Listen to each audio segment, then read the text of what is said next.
আমি দীর্ঘদিন যাবৎ ইসলামী আন্দোলনকে ভালোবাসতাম, ইসলামী আন্দোলনের মধ্যে যোগদান করেছিলাম। প্রথম যোগদান করাকালীন অবস্থায় আমাকে ইউনিয়নের সভাপতি বানাইছেন।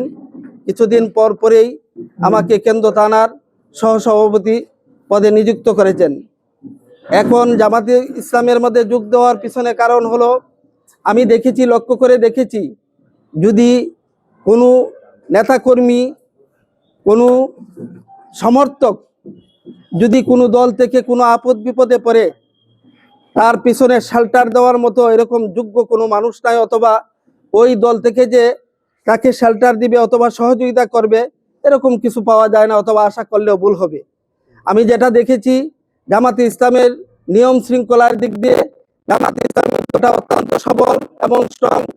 এই হিসাবে আমি চিন্তা করে দেখেছি, যেহেতু ইসলামের বিজয়ী চায়, ইসলামের কান্ডারি তারা, ইসলামকে সামনের দিকে অগ্রসর করে বাংলাদেশকে সুশাসনে, ইসলামী শাসন প্রক্রিয়া দিন নিয়ে যাওয়ার জন্য ইচ্ছুক তারা। এই হিসাবে আমার মন চাইছে, যেহেতু সাংগঠনিক দিক দিয়েও একটু সবল, আর ইসলামী দল হিসাবে আমি জামাতে ইসলামীর মধ্যে যোগদান করেছি।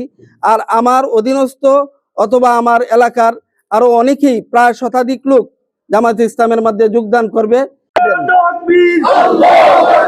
বাংলাদেশ জামাত ইসলামী জিন্দাবাদ জিন্দাবাদ জিন্দাবাদ জিন্দাবাদ বাংলাদেশ জামাত ইসলামী আনোয়ার হুজুরের আগমন শুভেচ্ছা স্বাগত কেন্দ্র থানার পক্ষ থেকে লাল গোলাপ শুভেচ্ছা পাটনাবাসীর পক্ষ থেকে লাল গোলাপ শুভেচ্ছা।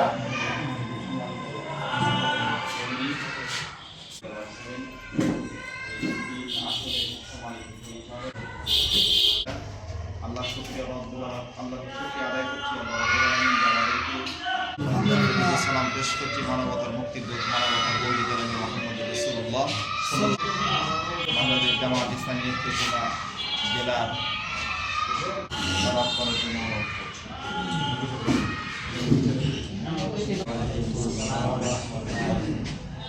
أعوذ بالله من الشيطان وما لكم لا تقاتلون في من الرجال